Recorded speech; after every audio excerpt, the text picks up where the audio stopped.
Hello mga mahal kong kababayan, welcome back po sa ating YouTube channel.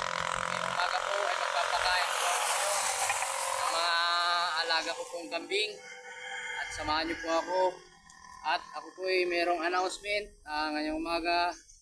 At wala po kaming pasok sa aming trabaho sa resort. At biglaan po ang desisyon ng mabait po naming amon, walang iba ay si Ma'am Gima, na pasok po namin sa aming trabaho ay alternate na lang po mga mahal kong kababayan, at hindi na po araw-araw ang aming pasok sa trabaho sa resort. Alternate na lang daw po ang aming pasok. Yan po mga mahal kong kababayan. At lalabas ko na po yung mga alaga ko pong kambing at para pakainin ko po. Let's go!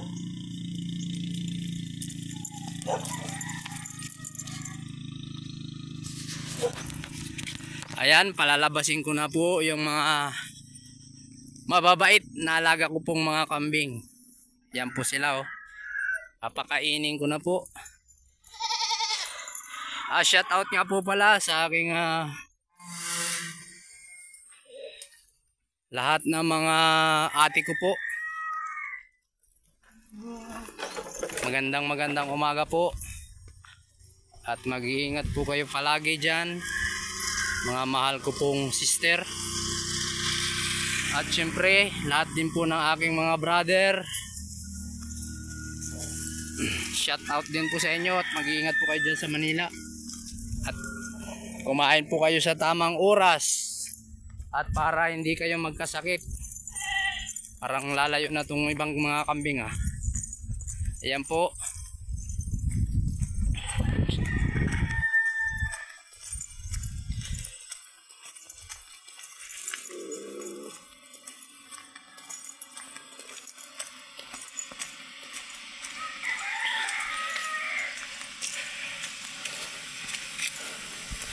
At ako po ay nalulungkot po ngayon mga mahal ko pong kababayan, sapagkat ako po ay na-scam na naman po ulit ng mga scammer. Noong January 29 lang po, nakarang araw lang po tayo po mga mahal ko pong kababayan. Ngayong 2024 ay meron pa po palang scammer. So masasabi ko lang sa iyo, nang scam po sa akin noong January 29, 2024. Bahala na lang po sa iyo ang karma. Magdobli ingat na lang po kayo. Sana hindi kayo makatagpo ng katapat nyo.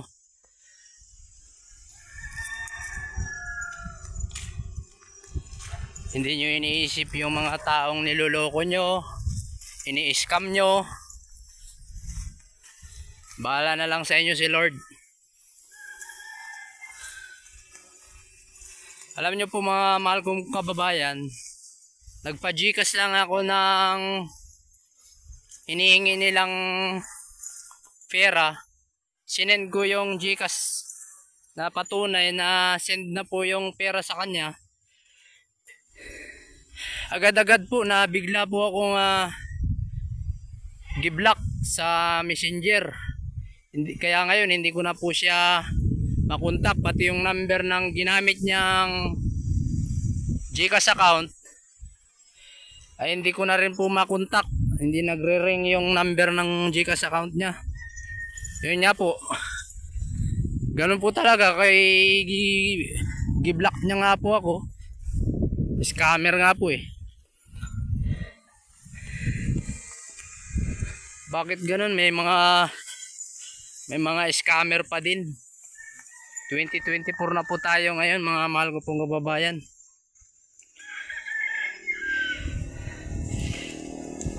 Mga walang konsensya. Hindi nila iniisip na pinaghirapan ko po yun sa aking trabaho sa resort, tapos biglang mawawala ng minuto lang.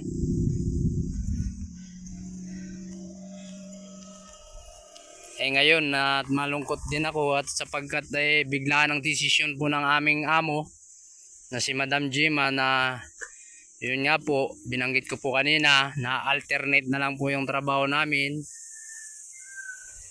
Hindi na po katulad nung dati na araw-araw may pasok, pag linggo may day off. Ngayon alternate na lang po.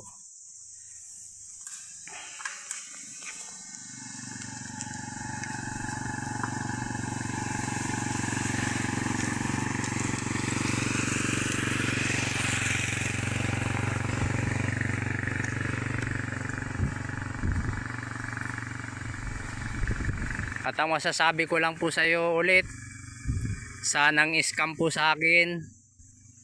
Kung saan ka man naroroon, mag-iingat ka dyan palagi.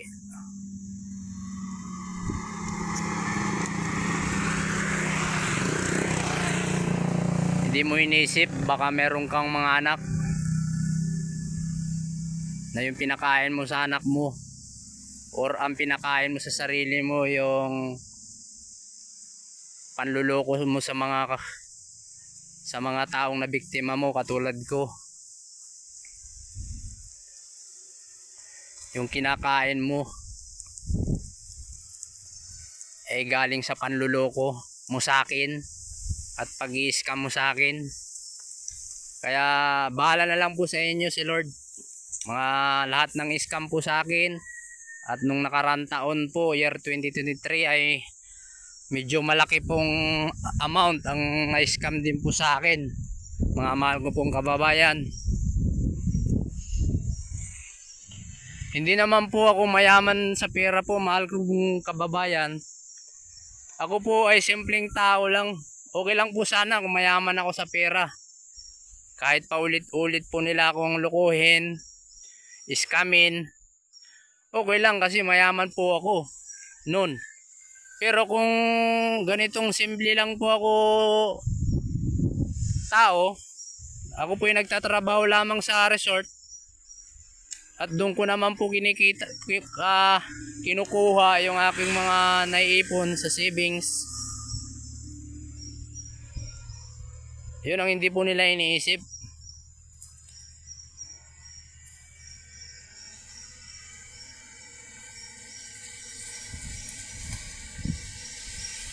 Minuto lang, bigla lang mawawala yung savings mo. Nung nakaraan taon, na-scam po ako ng 36,000 po. Cash po yun. At kinakamusta ko nga po pala ngayong umaga yung nang-scam po sa akin nung nakaraan taon, year 2023 po.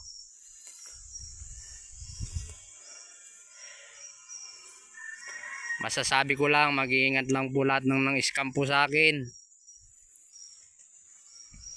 Darating din ang araw at may araw ka din.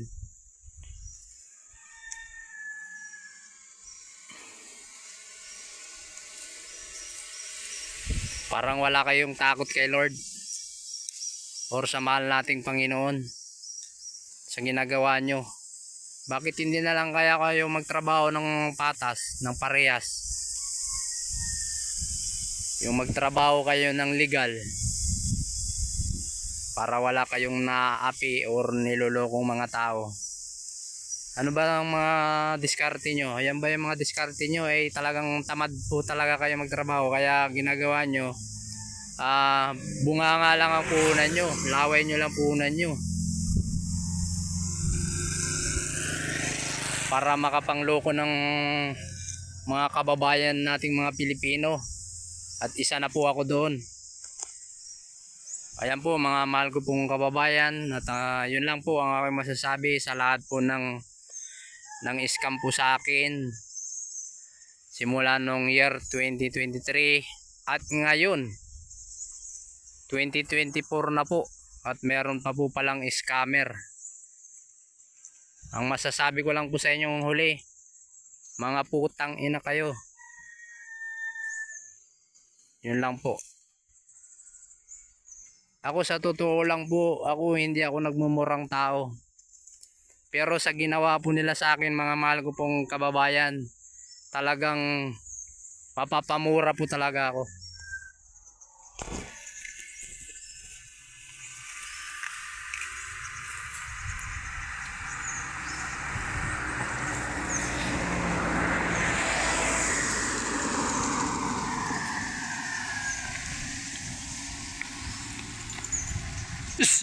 Bubugawin ko lang po dahil medyo palayo na po sila ng palayo.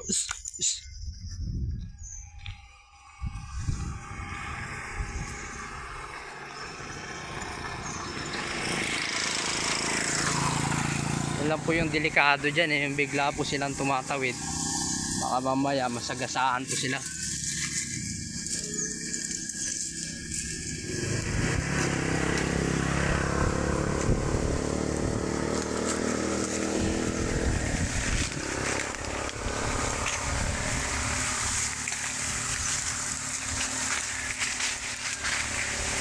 Yan o, medyo madami po sila mga mahal ko pong kababayan.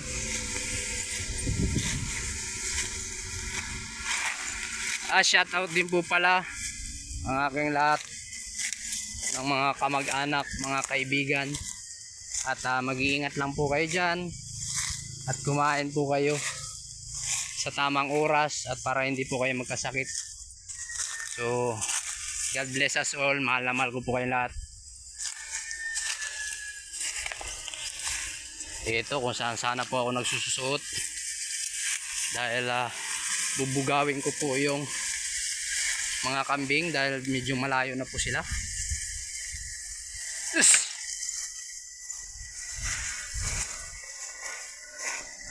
At maraming salamat po talaga sa lahat ng aking subscribers,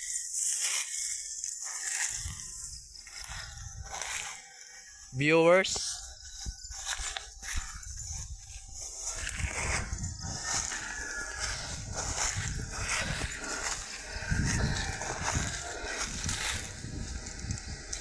at mahal na mahal ko po lahat ng aking subscribers and viewers ko po, mga viewers. I love you all. At pasensya na po kayo at medyo natagalan po ako mag-upload ng aking video sa aking bagong YouTube channel sapagkat sobrang busy po talaga sa aking trabaho sa resort. Kasi po ay pagtungkol po kasi sa absent ay napakahigpit po ng amo po namin na si Ma'am Gemma. Kaya sana maintindihan nyo po ako mga mahal ko pong kababayan.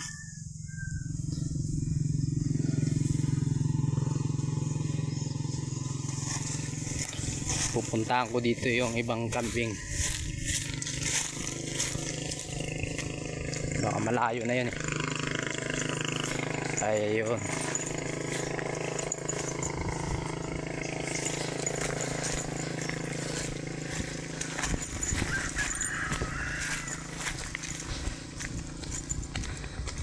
Oh, yung isa nandun pa sa gitna ng kalsada, pasaway talaga.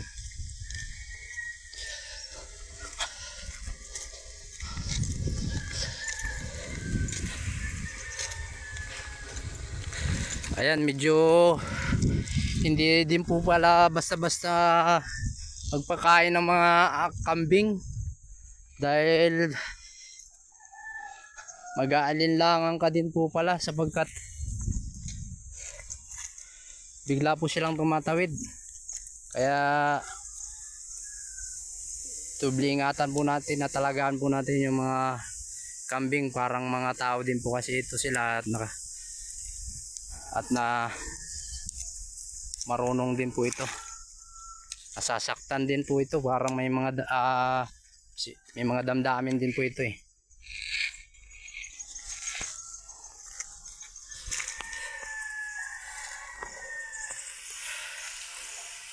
Ayan po, binabati ko pala ang aming nag-iisang amo na maganda at mabait. Walang iba ay si Madam Gemma.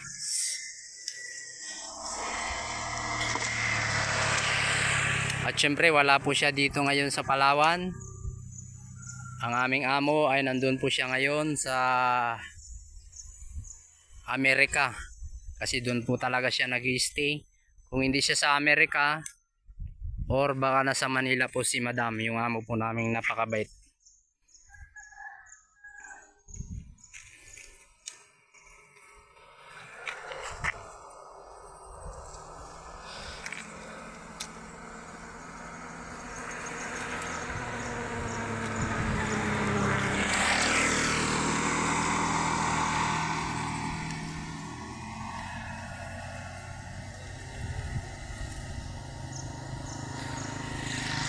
Oh, yan po yung mag-asawa. Oh, hi na Ate Ami.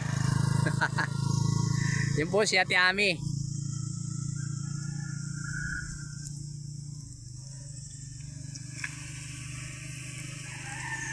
Pabait din po siya. Mahal ko pong mga kababayan si Ate Ami. So, kaibigan ko siya dahil nagsimula lang na ang pagkakaibigan namin yung nung sa boarding house niya po. May boarding house po kasi siya, mga mahal ko pong kababayan.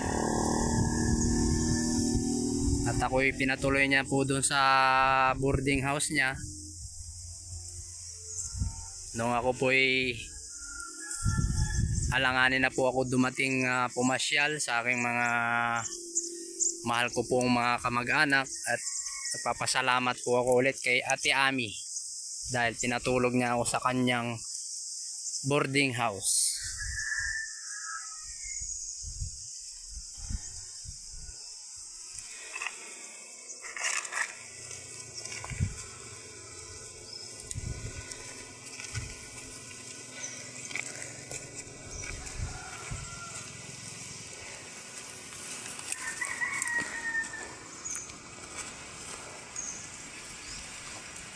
Yan, medyo marami po sila, parang nasa 19 piraso or 16.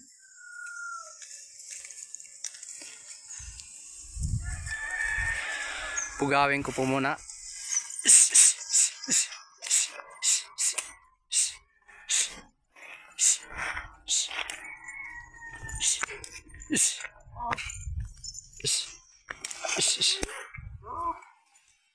Ayan po. Dito po kasi ang maraming pagkain sa tabing kalsada.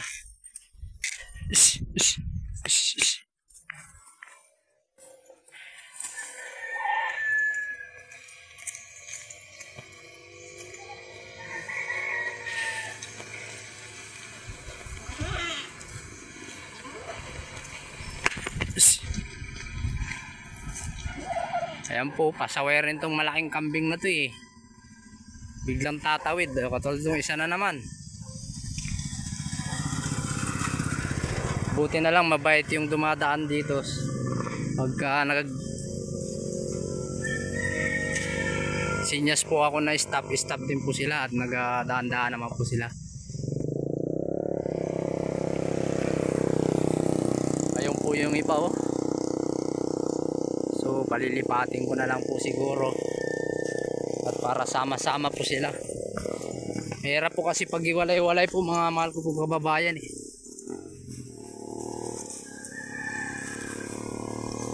Hindi ko mabantayan ng maganda kapag kahiwalay-walay po sila. Kaya so kailangan ipagsama-sama ko po silang lahat.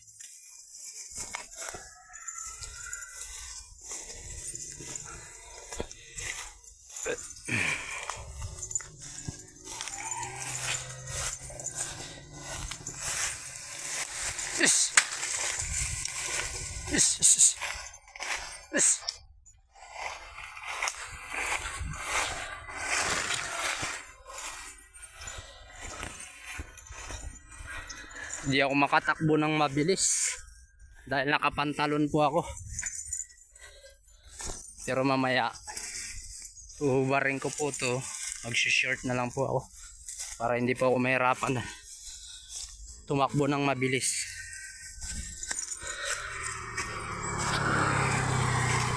Tulad niyan, oh, may motor na naman oh. Yan.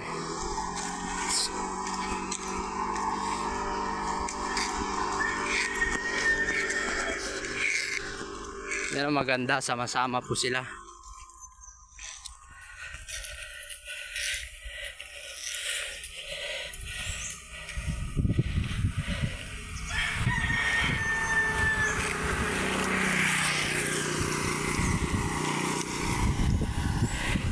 Yan, sige. Maraming salamat po sa inyo lahat. At God bless us all. Mabuhay po kayo. At huwag nyo din pong kakalimutan na mag-subscribe, like and share sa aking bagong YouTube channel. Sige na po at bye-bye na po. At God bless us all.